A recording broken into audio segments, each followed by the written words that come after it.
What is a terrifying historical fact that you know? Story 1. There is a missing hydrogen bomb somewhere off the beach where my family vacations. What beach is that so I can avoid it? Unless I have nothing else to live for and hopefully die in a somewhat amazing, terrifying, and badass way. By visiting that place, if it just happened to detonate during my arrival and final destination, Tybee Island, aka Savannah Beach.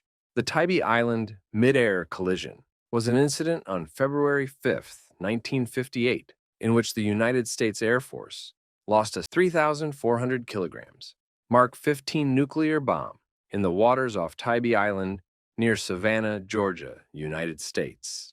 During a practice exercise, an F-86 fighter plane collided with the B-47 bomber carrying the bomb. To protect the aircrew from a possible detonation in the event of a crash, the bomb was jettisoned. Following several unsuccessful searches, the bomb was presumed lost somewhere in Wassaw Sound, off the shores of Tybee Island. Story 2. When the Khmer Rouge was mass killing its citizens, bullets were expensive. So when they were slaughtering babies, they would grab them by the ankles and bash their heads open on a particular tree. That tree is still there, by the way. It's just sitting there with the little sign on it that says, "Baby Killing Tree." So many people were killed in the fields that when you look down there, you see these little white flecks everywhere in the soil. And at some point, you realize they're bone. I went to the killing fields and was depressed beyond belief, but also became intensely aware of the significance of being at the site of one of humanity's greatest horrors. Saw bits of skull, torture chamber, and as I was coming out, someone I was with told me about this baby-killing tree, and he seemed like he saw a ghost. I somehow missed the spot, and in hindsight, that was good. I would not have been able to recover if I had actually seen that. Story 3. The radium girls were the women who worked in clock and aviation dial factory, painting the dials with radioactive paint that they applied by licking the brushes to point them. The long-term effects of radium ingestion were known by the inventor of the paint, who was also the owner of the largest factory. He eventually died from his own creations in the same horrific ways as the women. Their struggle for justice directly led to the creation of OSHA. Story 4. During World War II, the German head doctor in Auschwitz did so many inhumane experiments. He was named the Angel of Death. In his office, he had a wall of eyeballs from everybody he killed in those experiments. The craziest thing, he was able to escape and ended up living in Brazil, where he died from drowning at a resort. My mother was a prisoner at Auschwitz from May of 1944 until she was liberated by the Russians in January of 1945. During that time, she developed a serious leg infection, and Dr. Mengele wanted to use her as a guinea pig to try out a new cream he had developed. My mother saw him face to face.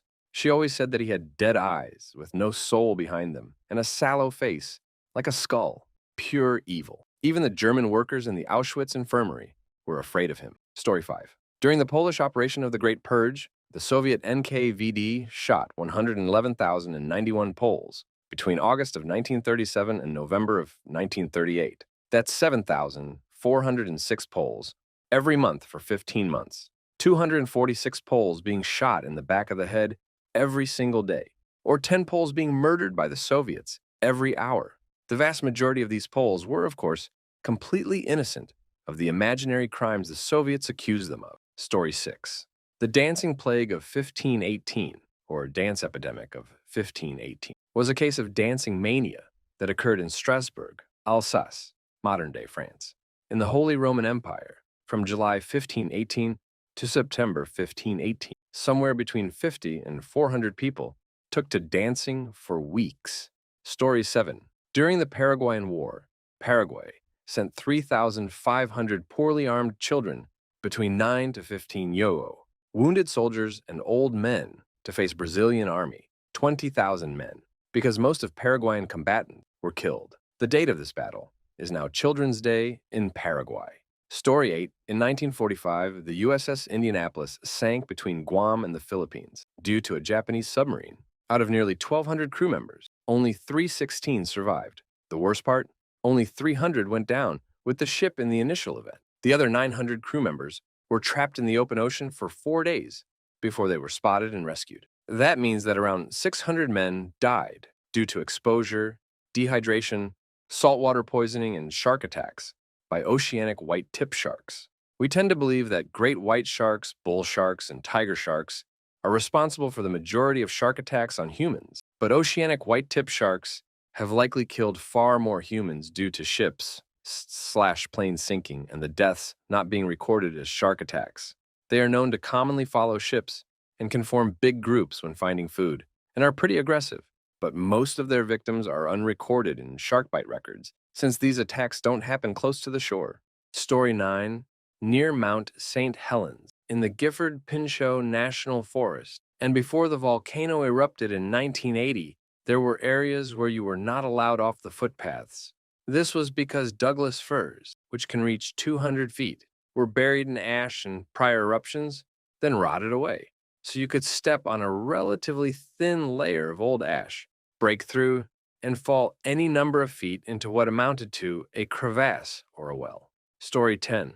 Not necessarily terrifying, but Harry Houdini was ripped.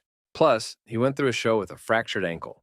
While being shackled into his Chinese water torture cell during a performance, Houdini was struck on the leg by a piece of faulty equipment. He hobbled his way through the rest of the show. That takes some power. Sadly, that's how he died, though. Story 11. A lot of sailors survived the bombing of Pearl Harbor, but were trapped in their sunken ships. There was no way to rescue them. People had to listen helplessly to the men banging on the inside of the hulls for days until they gradually went quiet. Yep, especially because you couldn't rescue them a lot of the time. When the ship sank, residual air pockets were trapped in small corners of rooms and such. But if you located a survivor group and began to cut through a GD ship hull, the second you punctured through the hull for the first time, the pressure inside would equalize and the air would escape, drowning the men before a hole large enough for human egress could be made. So you just sat there and listened to the knocking alternate between desperate and fatalist until one by one, the bay fell silent. Story 12. The U.S. government used its own military troops as unwitting human guinea pigs in unethical medical experiments. First, they administered fake syphilis treatments to African American GIs. To watch the results of the disease's progression, President Bill Clinton eventually issued a public apology. Second, they deliberately injected American GIs of every race with radioactive material, claiming that it was a vaccine. They did this to further understand the effects of radiation poisoning. Story 13. Pretty simple, but the Titanic could have saved almost everyone if they had more onboard boats. They could have added more, too. They just didn't, because it made the ship look unsafe and against the whole unsinkable thing they were going for. Story 14. In 1859, the largest known coronal mass ejection from the sun hit Earth. If it hit us today, the nations affected would be without power for 18 months. Most major technologies and infrastructure would be badly degraded. The cost would be upwards of $2 trillion, and there is every chance of those affected moving toward a social collapse. Story 15. The Children's Crusade. Around 1200 started in France and Germany. They were convinced that God would allow them to take Jerusalem and convert the Muslims to Christianity. Somewhere in the neighborhood of 30000 set out for the Mediterranean Sea, which they believed God would part for them and allow them to walk to Jerusalem. Well, it was apparently a pretty nasty winter, and a good number succumbed to the elements. Then when they finally arrived, the sea did not part, but, not to be deterred, they began asking various ship captains for a ride. A few ships agreed and were loaded down with children. One ship sank and all drowned, and the rest were sold into slavery by the captains. Story 16. Not so much history, but rather prehistory, but nonetheless. One time the human race nearly went extinct about 70,000 years ago when the Toba supervolcano blew up. The ash and soot that was released into the atmosphere blocked out a lot of light, killing plants, which led to mass animal deaths, which left us with barely anything to eat. The temperature would have also dropped significantly, resulting in an ice age starting. The end result was a cold world devoid of much life, with choking ash, soot, and smoke in the air for years. It is estimated that as few as 10,000 humans survived globally, with perhaps only a few hundred of those capable of breeding. It was basically like surviving a nuclear war and then trying to keep a viable population in the aftermath. Except all you have is Stone Age technology, no modern clothes, no modern creature comforts, no food to loot for, no medical supplies anywhere, just you and whatever you can find in the wild. Story 17. I've started noticing a trend that people who were supposed to be dead long ago turn out to be the most horrible people in the world. Take Hitler, for example. He was saved twice before being chancellor, and there was this one time his entire conference room blew up. Everyone died except him. Putin also was supposed to be dead. His pregnant mother was just about to be buried when she was presumed dead. Her husband wanted to see her corpse, so he accidentally moved her corpse a little and she lived. There were other people I can't really remember, but if God refuses to let you die, then you may as well become a great pain in the ass to the world. This kind of thing makes me think time travel has been invented, and people are using it to do away with histories, villains, and then using it again to save the villain, because without them, things are even worse. Story 18. Maybe not terrifying in the typical sense, but horrifying to me how humans could treat each other this way, and how the only reason it got better is because normal people had to force companies to bow to legal action. March 25th, 1911. Manhattan, NYC. Some people already know where I'm going with this. 146 people, mostly girls and women, none older than 45, died in the Triangle Shirtwaist Factory fire because the managers and owners locked the fire exits. Now, at the time, this was super common to prevent theft and keep people from sneaking out for breaks, because we all know labor laws especially sucked up back then. This place was a sweatshop, crowded, unsafe, and poorly ventilated. So when a fire started on the 8th floor and no one could get out the fire escapes, there were only two options: perish in the fire and smoke, or jump from the windows. Those who could get out to the fire escape ended up falling to their deaths anyway, when the badly constructed penny-pinching structure collapsed. Some managed to escape onto the roof till rescue, and some managed to get onto crowded elevators thanks to a few brave operators. They didn't work automatically back then, until people broke them in desperation. The people with keys to the fire exits had already left the building, leading to over 60 people jumping out of the building, and the rest to die in or because of the fire. There was not a proper alarm system, no safe routes out. The owners got off with only wrongful death liability and paid the victims' families less than 25% of what they got in insurance per casualty. This event and many others was a driving force behind unionization and increased labor regulations, and has continued to be a part of workers' rights activism for over 100 years, and the location remains a New York landmark. Story 19. In 1942, the USS Juno was torpedoed and sank. Among those who died were the 5 Sullivan brothers from Waterloo, Iowa. They were all serving on the same ship. This is the basis of Saving Private Ryan, where brothers were not allowed to serve on the same ship or in the same unit anymore. There was also a movie made about the brothers called The Fighting Sullivans. The USS The Sullivans is named after the brothers. There have been 2 ships of that name. The first launched in 1943, and the second launched in 1995.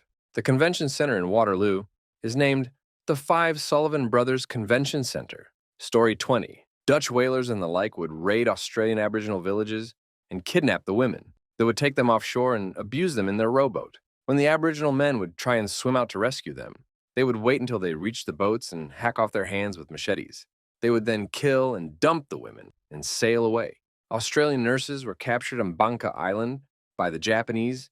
They were all abused, exploited, and then marched out into the sea and gunned down, except for one who was allowed to survive.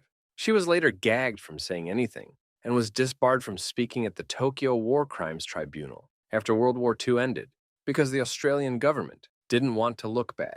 Story 21. The U.S. didn't have to drop atomic weapons on Japan to end the war.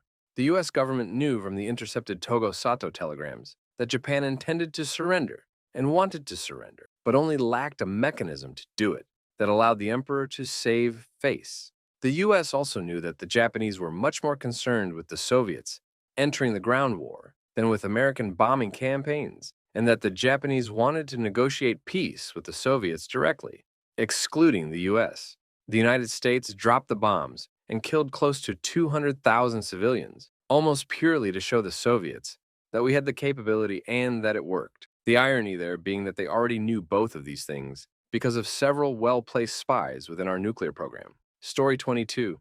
For the better part of a decade, a San Francisco Bay Area drug ring sold tons of cocaine to the Crips and Bloods, street gangs of Los Angeles, and funneled millions in drug profits to a Latin American guerrilla army run by the U.S. Central Intelligence Agency. A Mercury News investigation has found this drug network opened the first pipeline between Colombia's cocaine cartels and the black neighborhoods of Los Angeles, a city now known as the crack capital of the world. The cocaine that flooded in helped spark a crack explosion in urban America and provided the cash and connections needed for LA's gangs to buy automatic weapons. Story 23. Most people have heard of MK Ultra.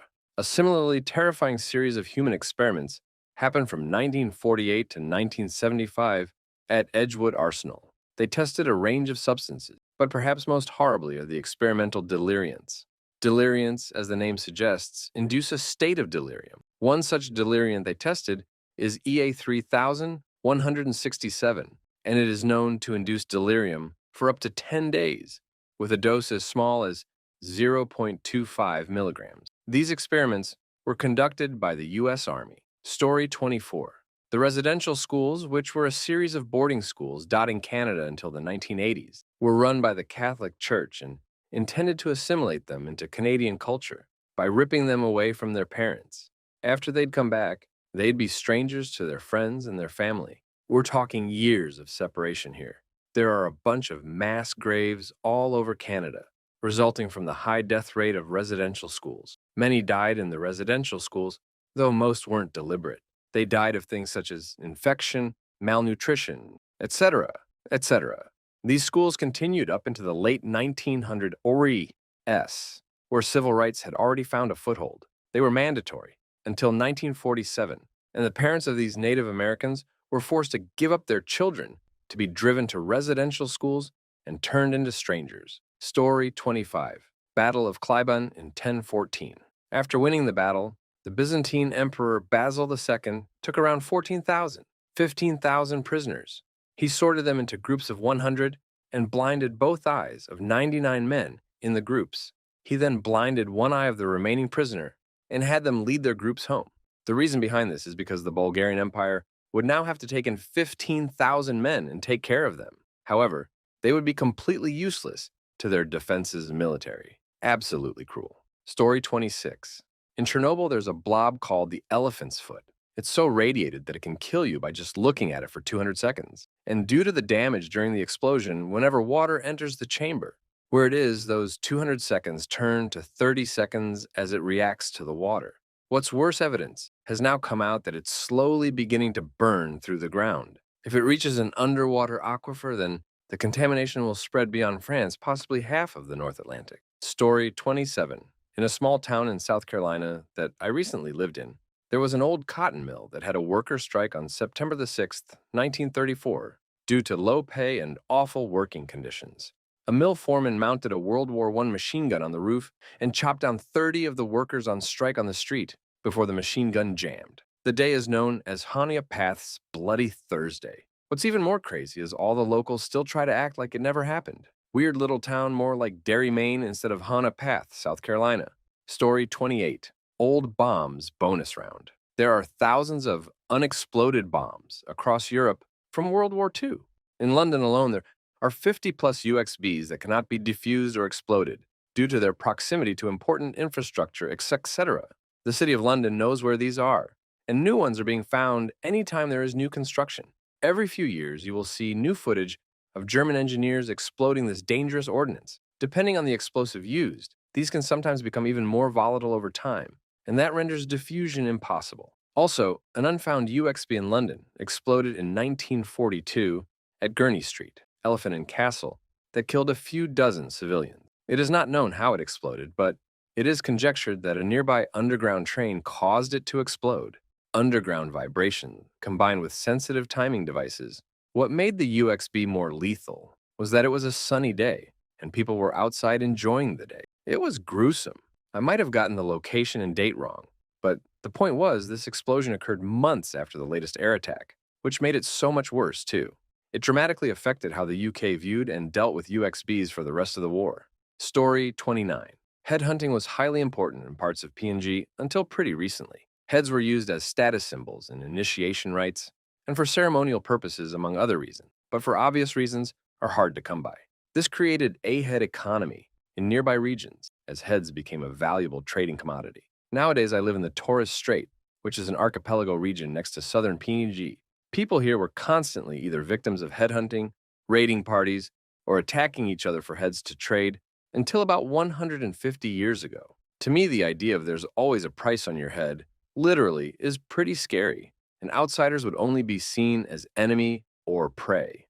Story 30. From Wikipedia, the USS Grand Camp explosion in Texas City, Texas. The tossing of anchors a mile and a half from the site is what startles me. The Texas City disaster is generally considered the worst industrial accident in American history. Witnesses compared the scene to the fairly recent images of the 1943 air raid on Bari and the much larger devastation after the atom bomb was dropped at Nagasaki. Of the dead, 405 were identified and 63 have never been identified.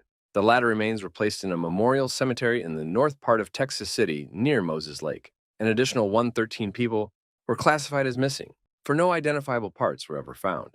This figure includes firefighters who were aboard Grand Camp when she exploded.